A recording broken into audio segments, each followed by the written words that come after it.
Assalamualaikum warahmatullahi wabarakatuh. Perkenalkan, saya Panca Nur Aisyah dan rekan saya yakni Sinta Anggraini Sumamora. Di sini kami berdua akan menjelaskan hasil penelitian kami pada mata kuliah Ekonomi Trika 2, yakni penelitian kami yang berjudul Analisis Faktor Ekonomi dan Demografi terhadap Pembangunan Manusia di Indonesia, Studi PDRB, Kepadatan Penduduk dan Pendidikan pada tahun 2021 dan 2024. Nah, pokok pembahasan yang akan kami bahas yang pertama itu ada pendahuluan, tinjauan pustaka, metode penelitian, hasil penelitian, pembahasan, dan yang terakhir adalah penutup. Nah, yang pertama adalah pendahuluan, di mana latar belakang kami meneliti judul penelitian ini adalah kami melihat bahwa Indeks Pembangunan Manusia atau IPM di Indonesia itu menunjukkan peningkatan yang konsisten dari tahun 2021 sampai 2024, di mana pada tahun 2021 IPM di Indonesia itu berkisar pada 72,29, pada 2022 yaitu sekitar 73,71, pada 2023 yaitu 74,39, dan pada tahun 2024 yaitu sekitar 75,02. Nah, meskipun tren IPM ini terus positif, capaian tersebut itu masih sangat bervariasi antar provinsi, di mana daerah maju seperti DKI Jakarta dan Bali itu jauh melampaui provinsi seperti Papua serta NTT. Nah, perbedaan ini tuh mencerminkan pengaruh ekonomi yang terlihat melalui PDRB per kapita, kondisi demografi seperti kepadatan penduduk, serta faktor pendidikan yang tergambar dari rata-rata lama sekolah atau RLS. Jadi, variasi dari ketiga faktor tersebut itu sepanjang periode 2021 sampai 2004 itu menjadi dasar pentingnya penelitian kami mengenai pengaruh PDRB, kepadatan penduduk, dan RLS terhadap Indeks Pembangunan Manusia atau IPM di Indonesia. Nah, yang selanjutnya itu adalah rumusan masalah. Nah, kami mengambil judul ini karena kami melihat ada masalah dari kepadatan penduduk. Yang pertama itu ada kepadatan penduduk yang tinggi di Indonesia itu diduga dapat berdampak ganda terhadap IPM, baik melalui peningkatan PDRB maupun penurunan kapasitas layanan dasar. Lalu yang kedua itu di mana rata-rata lama sekolah yang rendah dan ketimpangan pendidikan itu diperkirakan dapat menghambat peningkatan indeks pembangunan manusia karena rendahnya kualitas sumber daya manusia. Lalu yang ketiga, kami ini menduga terdapat hubungan antara PDRB per kapita, kepadatan penduduk, dan rata-rata lama sekolah dalam mempengaruhi indeks pembangunan manusia. Lalu yang keempat itu, ketiga variabel ini tuh diperkirakan saling memberi pengaruh berbeda terhadap IPM antar wilayah, perkotaan, dan pedesaan. Lalu yang terakhir, yang kelima, penemuan dari variabel tersebut itu diperkirakan atau diproyeksi menjadi dasar kebijakan untuk pemerataan pendidikan, distribusi penduduk, dan peningkatan pembangunan manusia. Lalu ada tujuan penelitian kami, di mana yang pertama itu kami ingin menguji apakah ada pengaruh PDRB per kapita terhadap IPM. Lalu yang kedua adalah menganalisis dampak kepadatan penduduk terhadap IPM. Yang ketiga adalah menguji hubungan simultan PDRB, TKP, dan RLS terhadap IPM. Lalu kami juga ingin menganalisis perbedaan efek antar wilayahnya. Dan yang terakhir adalah menyusun implikasi kebijakan untuk peningkatan indeks pembangunan manusia.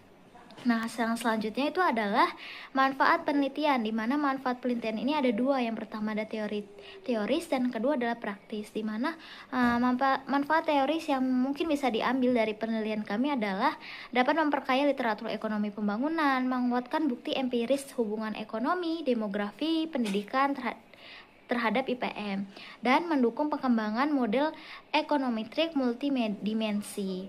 Lalu manfaat praktisnya adalah yang pertama itu ada menjadi dasar kebijakan peningkatan indeks pembangunan manusia, membantu pemerintah merancang program berbasis wilayah, dan menjadi referensi bagi Bappenas, Kemenku, dan akademisi lainnya.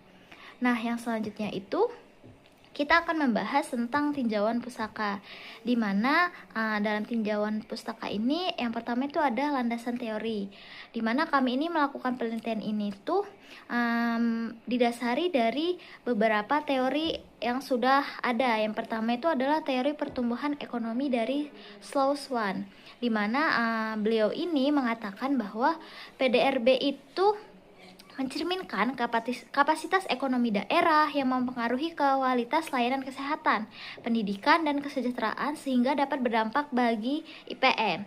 Lalu yang kedua itu ada teori kependudukan oleh Malthus, di mana beliau menyatakan bahwa kepadatan penduduk itu dapat menekan ketersediaan layanan publik. Jika tidak disimbangi oleh infrastruktur, kualitas pembangunan pun akan menurun.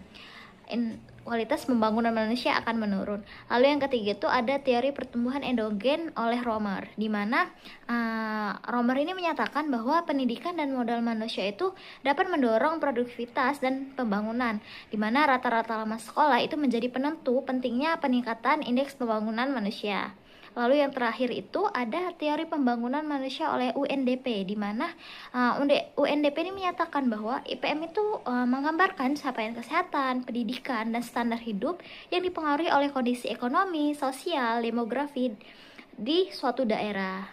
Nah, selanjutnya kita akan membahas tentang penelitian terdahulu, di mana kami sudah mencari dan mendapatkan penelitian-penelitian terdahulu tentang penelitian yang sama dengan kami. Yang pertama itu ada penelitian oleh Suryani pada tahun 2021, di mana penelitian beliau ini menunjukkan bahwa PDRB per kapita berpengaruh positif signifikan terhadap IPN.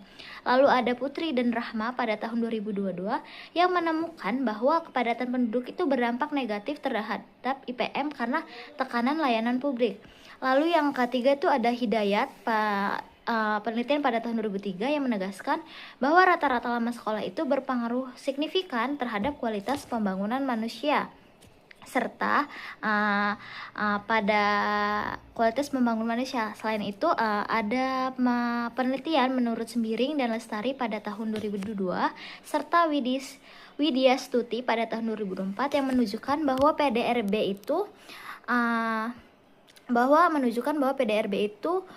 PDRB, kepadatan penduduk, dan pendidikan itu secara simultan berpengaruh signifikan terhadap variasi IPM antar provinsi. Nah, yang selanjutnya kita akan membahas kerangka penelitian.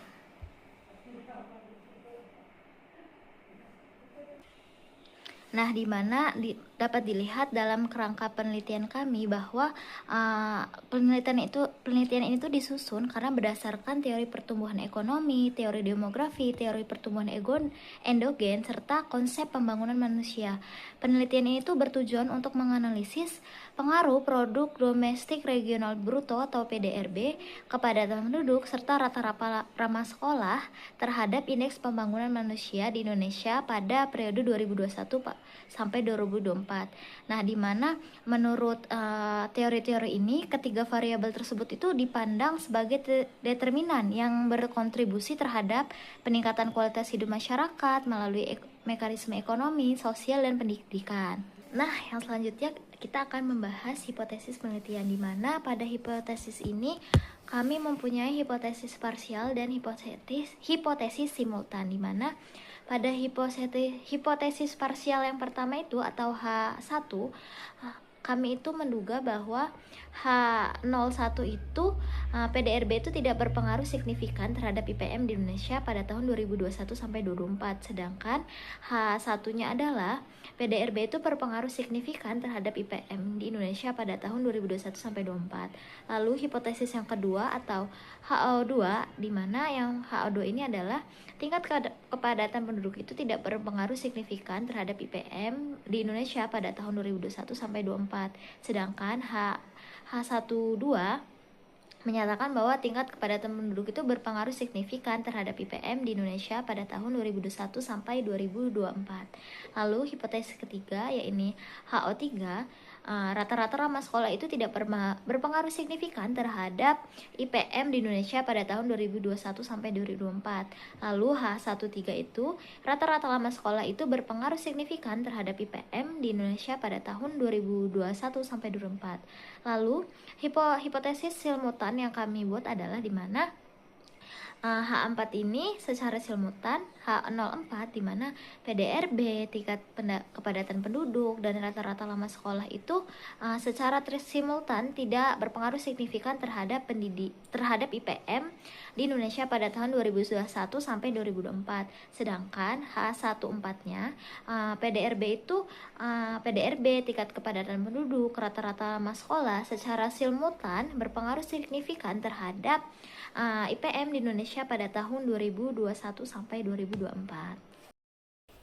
Baik, yang selanjutnya adalah metode penelitian. Pertama ada jenis dan sumber data, di mana penelitian kami ini menggunakan data sekunder pada periode 2021 sampai 2024 yang diperoleh dari publikasi resmi BPS dan Kemendikbudristek, di mana variabel yang digunakan itu meliputi PDRB, per kapita, kepadatan penduduk, rata-rata lama sekolah, dan indeks pembangunan manusia atau IPM. Di mana data ini tuh diambil dari per provinsi. Jadi data pendukung lainnya itu berasal dari jurnal dan laporan resmi pemerintah. Selanjutnya waktu dan lokasi penelitian kami lakukan. Penelitian kami itu dilakukan pada tahun 2025 dengan cakupan 30 provinsi yang ada di Indonesia pada tahun 2021 sampai 2024. Seluruh datanya itu dikumpulkan secara daring melalui publikasi BPS dan Kemendikbudristek, di mana proses pengumpulan dan hingga analisisnya itu dilakukan dari awal November sampai Desember 2025. Nah, selanjutnya itu ada definisi operasional, di mana yang pertama itu ada variabel pembangunan manusia atau IPM, di mana indikatornya itu kami memakai nilai IPM dengan satuan indeks 0 sampai 100, di mana sumber datanya itu dari BPS.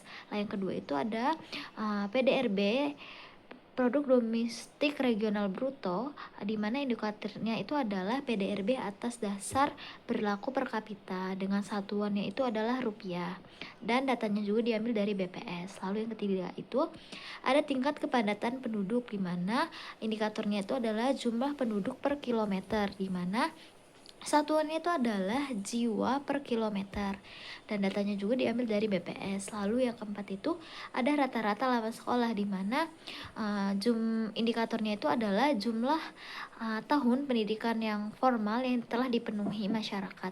Nah, satuannya itu adalah tahun, dan datanya juga diambil dari BPS. Nah, yang selanjutnya itu ada metode analisis, di mana analisis yang kami lakukan itu adalah analisis secara kuantitatif,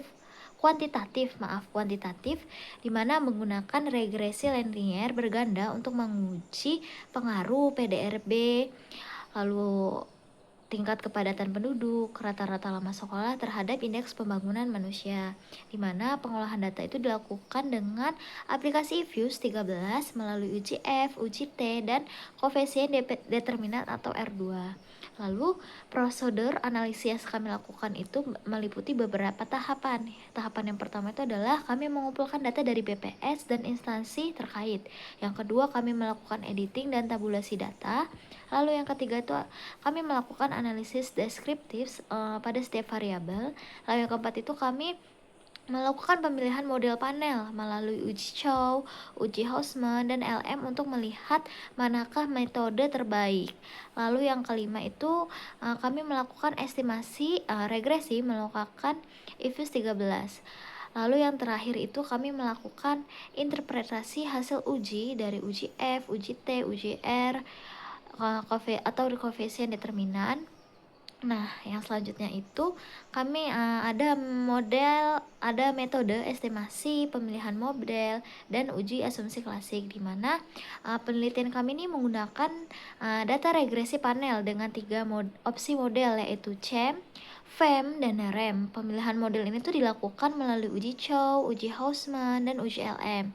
Dan hasil dari penelitian kami itu menunjukkan bahwa random effect model atau RAM itu adalah model yang paling tepat atau model yang terbaik untuk data penelitian kami, yaitu 30 provinsi di Indonesia pada tahun 2021 sampai 2024, di mana estimasi kemudian dilakukan menggunakan metode GLS agar hasil lebih efisien. Lalu model yang terpilih itu selanjutnya akan diuji melalui uji asumsi klasik yang mencakup multikolinearitas, heterogenisitas, autokorelasi, dan uji normalitas residual. Nah, di mana uji tersebut itu untuk memastikan bahwa model regresi itu layak digunakan dan hasil estimasinya itu dapat diinterpretasikan secara valid. Baik, untuk selanjutnya adalah hasil analisis, di mana hasil dari analisis yang kami lakukan adalah hasil uji yang pertama uji Chow. Dapat dilihat di lampiran bahwa hasil uji Chow menunjukkan bahwa probabilitas cross section F dari chi-square sama-sama 0,000 lebih kecil dari 0,05, sehingga HO ditolak dan common effect model atau CEM tidak cocok digunakan pada model ini.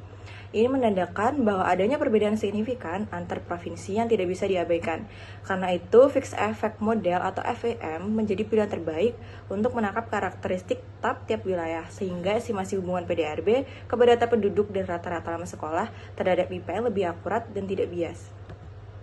Hasil uji selanjutnya adalah uji Hausman, di mana terlihat pada lampiran. Hasil uji Hausman menunjukkan bahwa nilai probabilitas 0,0923 lebih besar dari 0,05, sehingga H0 tidak ditolak dan random effect model atau REM dinilai lebih tepat daripada fixed effects model atau FEM.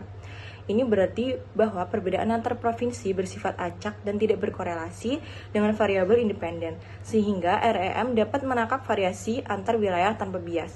Karena itu, model REM memberikan estimasi yang lebih efisien dan layak dijadikan model utama dalam analisis regresi panel penelitian ini. Uji selanjutnya adalah uji Lagrange multiple. Dilihat dari lampiran pada PPT, uji Lagrange multiple Brispagan menunjukkan bahwa p-value cross-section sebesar 0,000 sehingga H0 ditolak dan random effect model atau REM lebih tepat daripada common effect model atau CEM. Efek waktu tidak signifikan, yaitu sebesar p-value 0,1550, di mana tetap uji Bode effect kembali menunjukkan p-value 0,000, menandakan bahwa efek acak secara keseluruhan signifikan. Karena itu, model yang paling sesuai untuk penelitian kali ini adalah model REM atau Random Effect Model. Selanjutnya adalah estimasi dari RAM tersendiri, sesuai dengan estimasi yang telah kami lakukan, di mana konstanta sebesar 52,52834, berarti jika seluruh variabel bebas bernilai 0, maka nilai indeks pembangunan manusia atau IPM diperkirakan sebesar 52,52834. Nilai S-square-nya sebesar 0,347301 menunjukkan bahwa sekitar 34,73% variasi IPM dapat dijelaskan oleh ketiga variabel independen, yaitu PDRB, TKP, dan RRLS. Sementara sisanya dipengaruhi oleh faktor lain di luar model. Selanjutnya adalah nilai F statistik sebesar 20,57456 dengan probabilitas F statistik adalah 0,000, menunjukkan bahwa model ini signifikan secara simultan. Artinya, seluruh variabel independen secara bersama-sama mempengaruhi IPM. Selanjutnya yang terakhir adalah signifikan variabel, menunjukkan bahwa PDRB dan RLS berpengaruh signifikan secara parsial dan TKP tidak berpengaruh secara parsial terhadap IPM. Selanjutnya adalah uji asumsi klasik. Yang pertama adalah uji normalitas, di mana sesuai dengan lampiran yang kita tampilkan, hasil normalitas menunjukkan bahwa residu tidak berdistribusi normal. Terlihat dari squeness negatif, kurtosis lebih besar daripada 3, serta nilai Jarque-Bera 2979552 dengan p-value 0,000 lebih kecil daripada 0,05, sehingga HO ditolak. Meski demikian, dalam panel data dengan REM, pelanggaran normalitas bukanlah masalah serius selama asumsi lain terpenuhi, sehingga estimasi tetapi efisien dan konsisten. Temuan ini hanya menunjukkan bahwa sisa cenderung lebih runcing dan sedikit miring dan tidak terdistribusi normal. Uji asumsi klaster selanjutnya adalah multikolinearitas.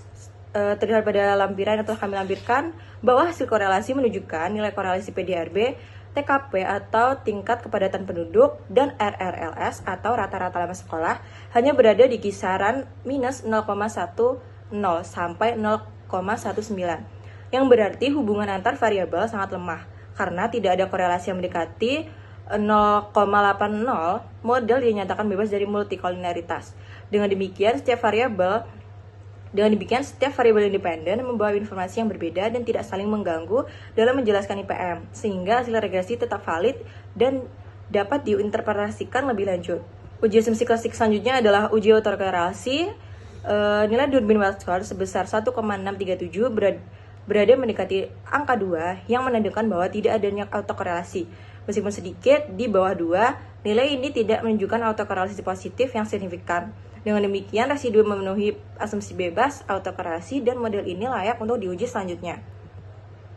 Selanjutnya adalah pembahasan, di mana pembahasan pertama pada penelitian ini adalah pengaruh PDRB terhadap IPM di Indonesia tahun 2021 sampai 2024. Hasil regresi REM yang sudah kami tampilkan tadi menunjukkan bahwa PDRB berpengaruh positif dan signifikan terhadap IPM dengan p-value 0,0002. Meskipun koefisien kecil karena skala rupiah, daerah dengan PDRB lebih tinggi tetap memiliki kualitas pembangunan manusia yang lebih baik karena mampu membiayai layanan pendidikan, kesehatan, dan infrastruktur sosial. Temuan ini juga konsisten dengan teori pertumbuhan neoklasik yang dikemukakan oleh Solow dan teori pertumbuhan endogen yang dikemukakan oleh Romer, yang menekankan bahwa pertumbuhan ekonomi mendorong peningkatan kesejahteraan dan kualitas SDM.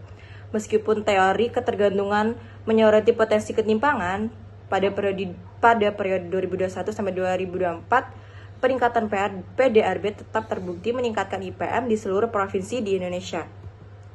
Untuk yang pembahasan kedua adalah pengaruh tingkat kepadatan penduduk atau TKP terhadap IPM di Indonesia tahun 2021 sampai 2024, di mana TKP memiliki koefisien 0,000565 dengan p-value 0,6114, di mana lebih besar daripada 0,05, sehingga secara parsial variabel ini tidak berpengaruh secara signifikan terhadap IPM.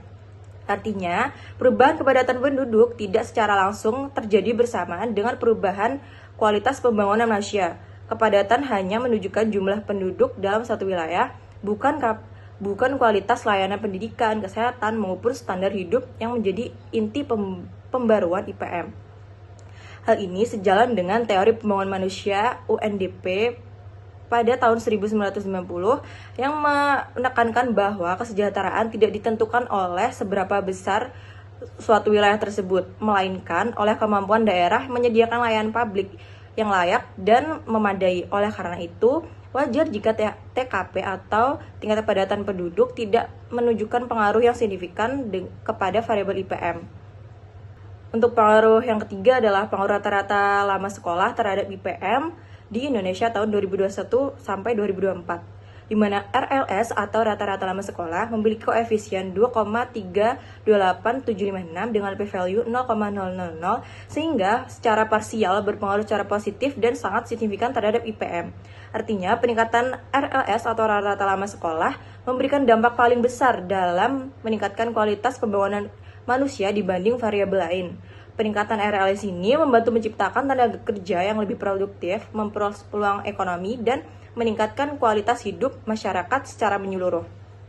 Temuan ini juga sejalan dengan teori pertumbuhan endogen yang dikemukakan oleh Romer, yang menempatkan pendidikan sebagai penggerak utama pertumbuhan jangka panjang, serta teori pembangunan manusia UNDP yang menjadikan pendidikan sebagai salah satu dimensi inti IPM. Ini berarti bahwa variabel RLS muncul sebagai variabel paling kuat dalam peningkatan kualitas manusia atau IPM yang ada di Indonesia. Selanjutnya adalah hasil hipotesis, di mana kita memiliki 4 hipotesis terdiri dari 3 secara parsial dan 1 secara simultan, di mana hipotesis pertama adalah H1.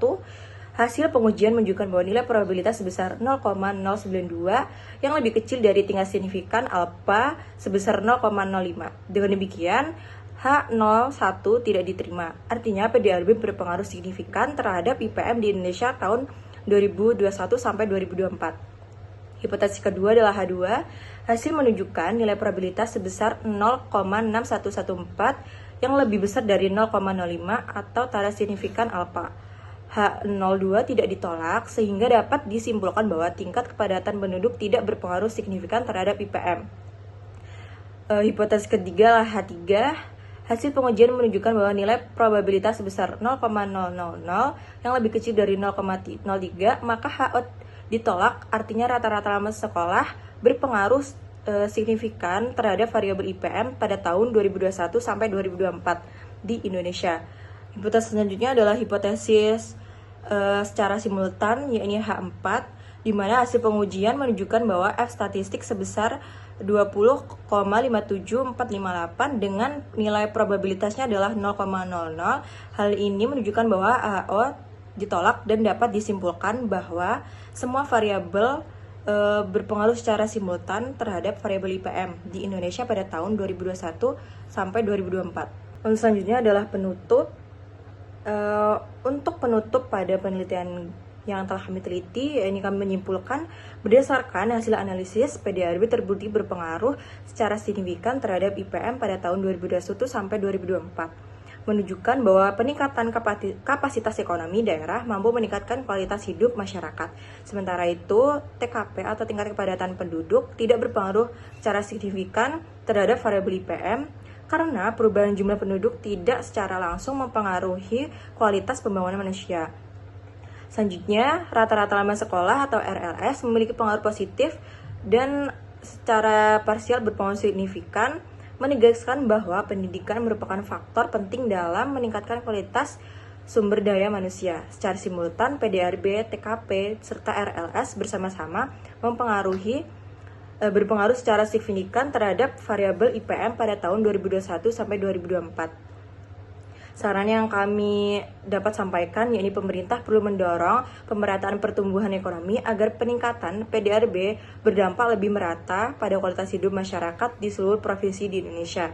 Fasilitas pendidikan, kesehatan, dan infrastruktur di wilayah padat penduduk juga perlu ditingkatkan untuk meminimalkan dampak negatif kepadatan. Selain itu, peningkatan rata-rata lama sekolah yang terbukti berpengaruh signifikan terhadap IPM. Untuk kedepannya, penelitian ini dapat dilanjutkan atau disarankan menggunakan data lebih rinci dan menambah variabel seperti pemerataan pendapatan, kualitas kesehatan, maupun faktor lingkungan agar analisis mengenai IPM semakin komprehensif dan mendalam. Itulah tadi presentasi mini skripsi dari kelompok kami. Kami mengucapkan terima kasih dan mohon maaf jika ada kesalahan. Kami akhiri. Wassalamualaikum warahmatullahi wabarakatuh.